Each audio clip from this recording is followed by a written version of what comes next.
الحزن بعد الشرور.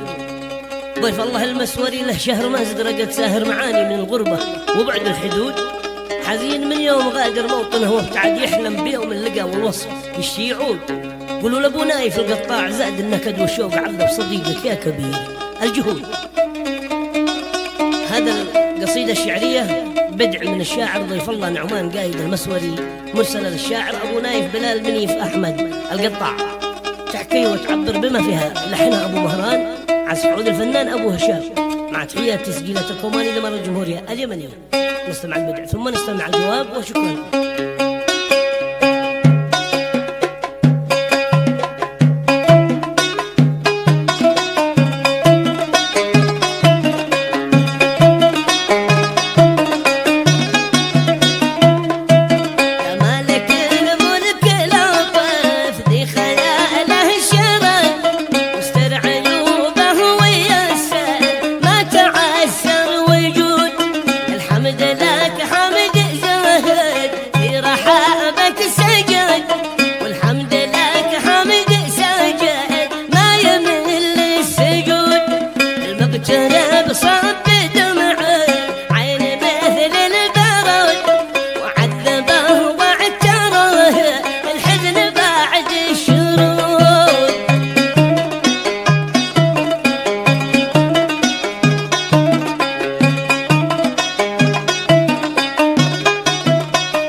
كله عرف عنوانهم واستمر من عزة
تلوا صورة سبا والمسد والفاتحة والتكاثر والقيامة وهود. ترحيب ما له مدى عندي ولا له عدد ترحيب، هز السماء والأرض مثل الرعود. يقول أبو نايف القطاع عاد وبرد، والمسوري حرك أشجانه بريشة وعود. وزن حروفه بخبرة عالية وانتقد أحزان قلبه وقلبي في 3 عقود. وإليكم الجواب من الشاعر أبو نايف بلال منيف أحمد القطاع على كلمات الشاعر ضيف الله نعمان قايد المسوري.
وكل فترة يجي له سهم نظرة